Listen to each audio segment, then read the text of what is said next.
We're looking at places maybe that you wouldn't be going, at least for today, and that's Navajo Lake. If you're lucky enough to live in this part of the state, well, I hope you enjoyed the day because it really has been clear. Yeah, it was kind of a cold start to the morning, but now you can see that with these beautiful highlights across the Sandia Mountains that we are looking at, well, pretty quiet weather as compared to some of the wind we were facing yesterday. So you can see right here, the wind speed is super low. It's also a little bit warmer. It's coming out of the south at 5 miles per hour. But look at this single digit right here. Dew point at 6 degrees. What does that mean?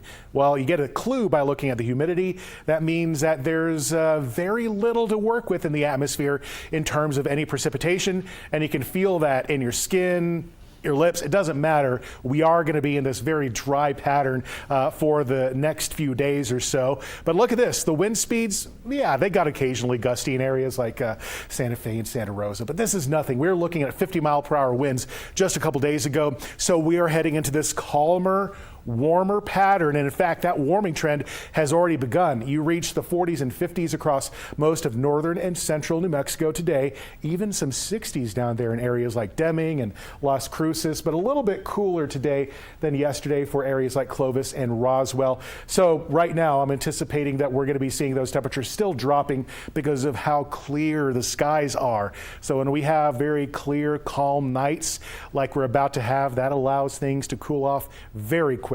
But still, we are doing a little bit warmer than we were 24 hours ago.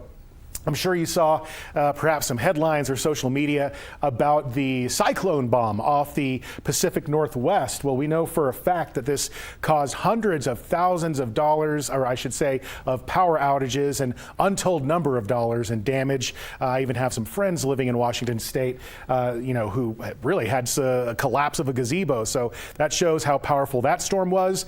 Will we get any of that impact? No, it's going to stay out there toward the west. But what we will be feeling is more cold weather. I'm forecasting into the teens for Gallup and Grants for tonight, 20s just about everywhere else. And then the warming trend continues through Thursday, Friday, and Saturday. And this is going to be the time period when many areas will peak in this warming trend.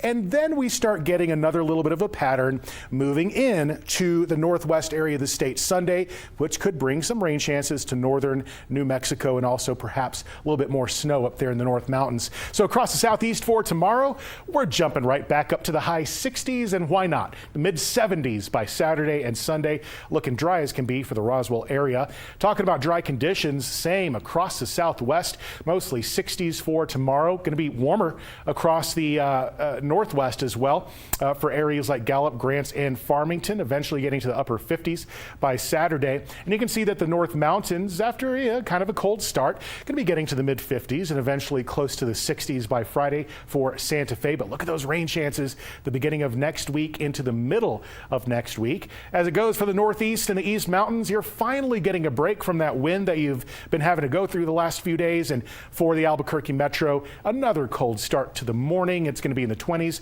but by the time we get to the afternoon, Rio Rancho and Albuquerque, we're going to be getting to the 60s by this weekend.